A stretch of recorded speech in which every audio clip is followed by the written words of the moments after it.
અમરેલી જિલ્લાના Chalala railway station રહેણાંક વિસ્તારમાં છેલ્લા 4 દિવસથી દીપડાના આટાફેરા જોવા મળી રહ્યા હતા, ત્યારે ત્યાંના રહીશોમાં ભયનો માહોલ સર્જાયો હતો. તેમજ 2 દિવસ પહેલા દીપડા દ્વારા એક શ્વાનનું મારણ પણ કરવામાં આવ્યું હતું. તેવા ભયના માહોલ વચ્ચે ત્યાંના રહીશો દ્વારા આ મામલે ધારી વન વિભાગને જાણ કરવામાં આવી હતી, જેને પગલે ધારી સરસિયા રેન્જ RFO KK મેમકાના માર્ગદર્શન હેઠળ વન વિભાગ દ્વારા સમય સૂચકતા વાપરી પિંજરા મૂકી વોચ ગોઠવી અને દીપડાને પકડવામાં મોટી સફળતા મળવા પામી છે. ત્યારે લોકોએ પણ આ દીપડો પકડાતા રાહતનો શ્વાસ લીધો હતો. દીપડો પકડાયા દરમિયાન લોકોના ટોળા એકઠા થયા હતા અને લોકો દ્વારા વન વિભાગની ટીમનો આભાર વ્યક્ત કરવામાં આવ્યો હતો. Okay road. નમસ્કાર, મારું નામ વસીમ ખાન પઠાણ.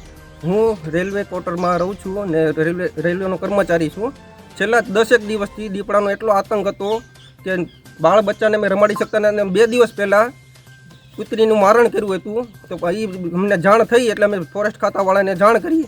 તો ફોરેસ્ટ ખાતાવાળા આવીને પિંજરું મૂક્યું ને આજ તારીખ 21ના દિવસે સવાર પડતા પિંજરો પાંજરામાં પુરાણો, દીપડો પાંજરામાં પુરાણો છે.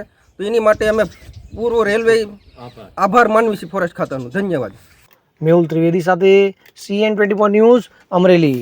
હવે જુઓ દેશ દુનિયાની તમામ ખબરો તમારી આંગળીના ટેરવે. ઉઠાવો મોબાઈલ અને Google Play Store પરથી ડાઉનલોડ કરો અમારી CN24 ન્યૂઝ મોબાઈલ એપ.